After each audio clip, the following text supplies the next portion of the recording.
अस्सलामुअलैकुम दोस्तों, मैं हूं राव कमर रिजवान और आप देख रहे हैं मेरा यूट्यूब चैनल। अम्मी अब्बू ने पसंद की शादी की थी क्योंकि दोनों तरफ के लोग इस रिश्ते पर राजी न थे, लिहाजा उन्होंने शादी में शिरकत न की।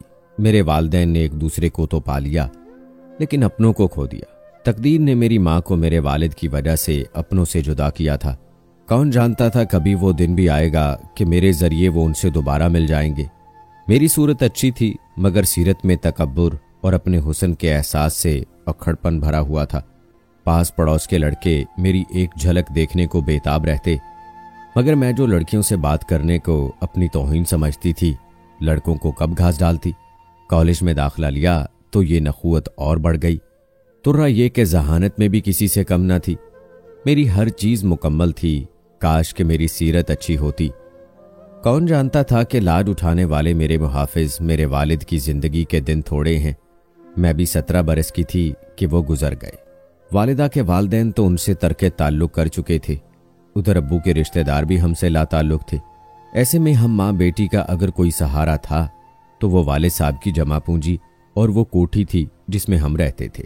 जमा पूंजी ने साल भर साथ दिया, इसके बाद कोठी की बारी आ गई। अम्मी ने उसको फरोख्त करके छोटा सा 2 कमरों का मकान खरीद लिया ताकि सर छुपाने का ठिकाना रहे। बाकी रुपया बैंक में जमा कर दिया कि जिंदगी की गाड़ी कुछ अरसा आगे रवां हो और मैं भी सुकून से तालीम का दौर मुकम्मल कर सकूं।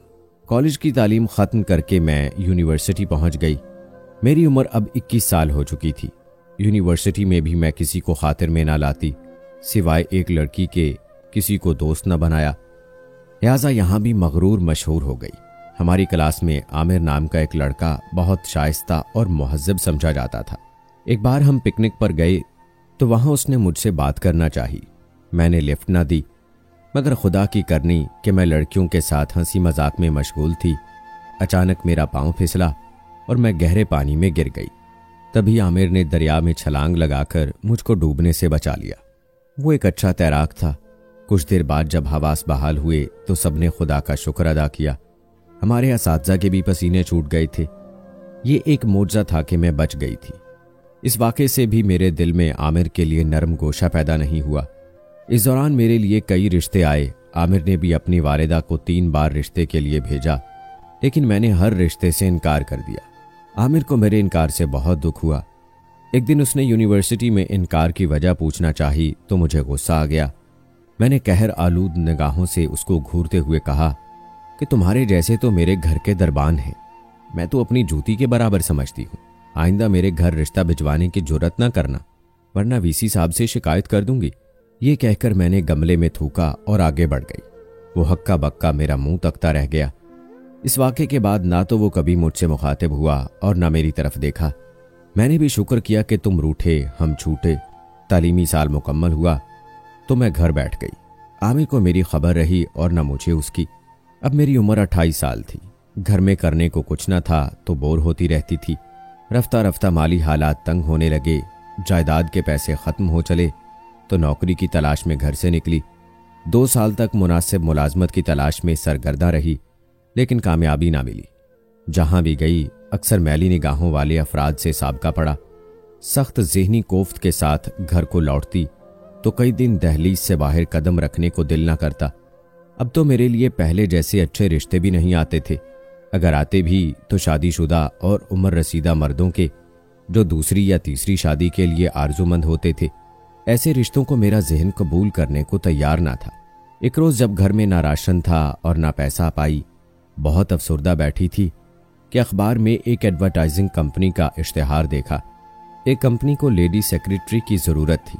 दिए गए पते पर गई तो चपड़ासी ने मुझे बताया कि अभी थोड़ा सा इंतजार कर ले। मेरी नजर अचानक साहब के कमरे में दीवार पर लगी तस्वीर पर गई तो बौखला गई। ये आमिर की तस्वीर थी। फौरन कुर्सी से उठकर कमरे से बाहर निकली तो सामने आमिर आते नजर आ गए।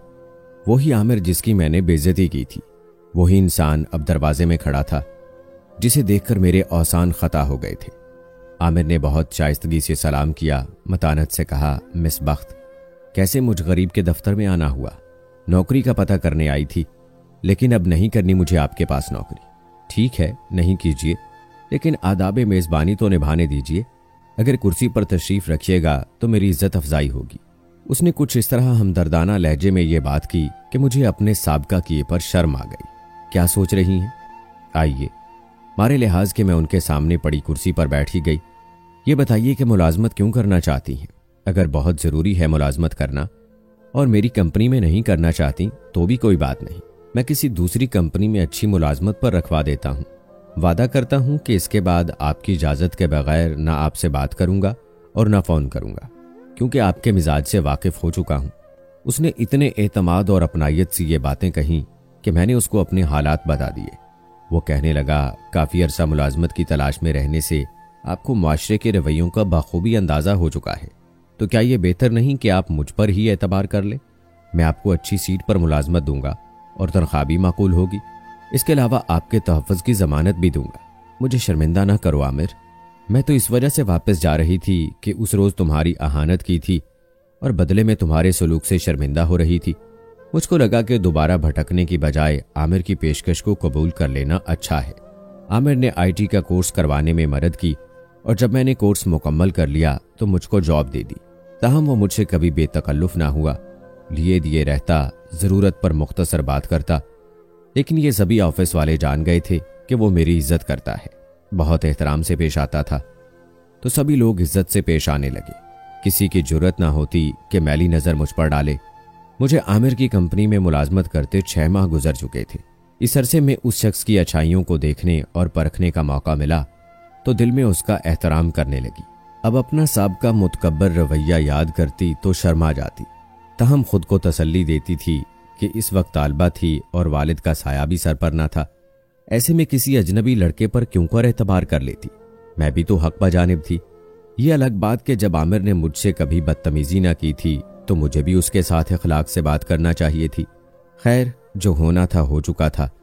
इंसानी रवैये तो अपनी शख्सियत की कमतरी और बरतरी की वजह से मार्ज़े वजूद में आते हैं। किस्मत ने हमें मिलाना था सो मिला दिया। कल जो तकदीर मुझ पर नामेहरबान थी वो आज मेहरबान हो चुकी थी। मैंने अम्मी को बताया कि मेरा बॉस मेरी यूनिवर्सिटी का क्लास फेलो है और ये बिजनेस उसके वालिद से उसे विरासत में मिला है। वालिदा ने कहा, अगर वो तुम्हारा इतना ख्याल रखता है तो किसी दिन खाने पर बुला लो।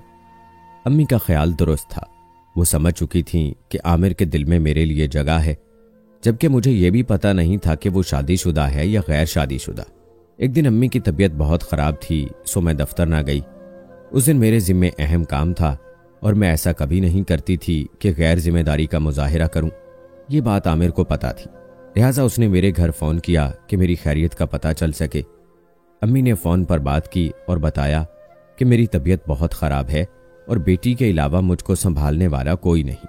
तभी वो आपको छुट्टी की दरख्वास्त भिजवा रही है। आंटी, छुट्टी की दरख्वास्त की ज़रूरत नहीं। वक्त मेरी क्लास फेलो है, मैं उनको मुलाजिम नहीं समझता, सिर्फ खैरियत मालूम करने को फ़ोन किया था। अगर ऐसी बात है बेटे तो घर आ जाओ और मेरी खैरियत देख लो। आमिर ने ऑफिस ऑफ होने के बाद गाड़ी निकाली और हमारे घर आ गए। जब उसने कॉल बेल दी, मैंने धड़कते दिल के साथ दरवाज़ा खोला। ये वही शख्स था जिसका दिल कभी मेरे लिए धड़का था और आज मेरा दिल उसकी खातिर धड़क रहा था। वक्त का अजब चलन है, हालात की काया पलटते देर नहीं लगती। कल वो मेरा मुश्ताक दीद था और आज मैं उसकी मुंतजिर थी। दूसरी बार भी वो अम्मी की अयादत की खातिर हमारे घर आए और अम्मी को अपनी गाड़ी में अस्पताल ले गए। वो दोनों इस तरह घुल मिल गए थे जैसे बरसों से जान पहचान हो। उनके दरमियान कुछ ऐसी बातें हुईं जिनको मैं ना सुन सकी, लेकिन जब आमिर चला गया तब अम्मी के चेहरे पर तमानियत थी। वो आज बहुत खुश और सुखी लग रही थी। शाम को आमिर दोबारा आया और अम्मी को अपनी गाड़ी में अस्पताल ले गया। आज उनके दरमियान मैं ही खुद को अजनबी महसूस कर रही थी। अम्मी ने बाद में बताया कि बख्त, दरअसल ये मेरा भतीजा है। तुम्हारे ननियाल के रूठ जाने के बाद मेरे भाई ने भी मुझसे कता ताल्लुक कर लिया था। खुदा ने तुम्हारे वसीले से मुझे मेरे भतीजे से मिलाया है। आज मैं बहुत खुश हूँ। अब क्या रुकावट थी? मेरी माँ आमिर की फूफी थी, जिन्होंने अपने भतीजे को गले से लगा लिया था और फिर आमिर की दिली मुराद पूरी हुई। वो एक बार फिर अपनी वालिदा को हमारे घर लाया और उन्होंने झोली फैला दी। बताती चलूं कि अम्मी की शादी के साल बाद मामू की शादी हुई थी, लिहाजा अम्मी ने अपनी इस भाभी को उस वक्त नहीं पहचाना था जब वो पहले 2 बार हमारे घर रिश्ते के लिए आई थी। अम्मी ने अपने भाई से मिलने की आरजू की। मामानी और आमिर उनको भी मनाकर अम्मी के पास ले आए। उस दिन का मंजर दीदनी था जब एक लंबी मुद्दत बाद अम्मी और मामू मिले थे। मामू ने कहा, बहन मेरा तो बहुत जी चाहता था आपसे मिलूं, मगर वालिद ने कसम दे दी कि अब सुल्ताना से नहीं मिलना है, तभी दिल पर पत्थर रख लिया था। आमिर ने मुझे कहा कि अब तुम ऑफिस नहीं आओ, और फिर शादी की तैयारियां शुरू कर दी गईं। मेरी शादी धूमधाम से आमिर के साथ हो गई, जिसमें दोनों खालाएं शरीक हुईं, नानी जान भी आ गईं, मगर अफसोस के नाना वफात पा चुके थे। इस तरह मेरी माँ को मुद्दतों बाद उनका मैका और मुझे ननियाल का दीदार नसीब हुआ। जब सालों बाद भाई बहन गले मिले तो वालिदा की आंखों में खुशी के आंसू थे। अम्मी कहती थीं कि मैं सोच भी नहीं सकती थी कभी अपनों से मिलूंगी और हम फिर से एक हो जाएंगे। मेरी शादी के 4 माह तक वालिदा अपने ही घर में रहीं, मगर वो बीमार रहती थीं। तभी आमिर और मामू उनको समझा बुझाकर अपने घर ले आए। ये वो घर था जिनमें नाना की तरफ से उनका भी हिस्सा बनता था। मामू ने वो हिस्सा उनको दे दिया तो वो सुकून से रहने लगी, लेकिन यह हिस्सा बिलाखिर तो वापस आमिर के पास ही आना था। अफसोस कि मेरी वालिदा सिर्फ 3 बरस ही अपनों के साथ रह सकीं और फिर अपने खालिक के पास चली गईं। आज हर सुख हर नेमत मेरे पास है, मगर माँ नहीं है, जिसने कितने दुख उठाकर मुझे परवान चढ़ाया था। सच है, इस जहां में माँ जैसा कोई रिश्ता नहीं और माँ की हस्ती का कोई नेमुल बदल भी नहीं। दोस्तों, आप अपनी माँ से कितनी मोहब्बत करते हैं, इसका इजहार कमेंट बॉक्स में लाजमी करें। मिलते हैं अगली वीडियो में, तब तक के लिए अल्लाह हाफिज।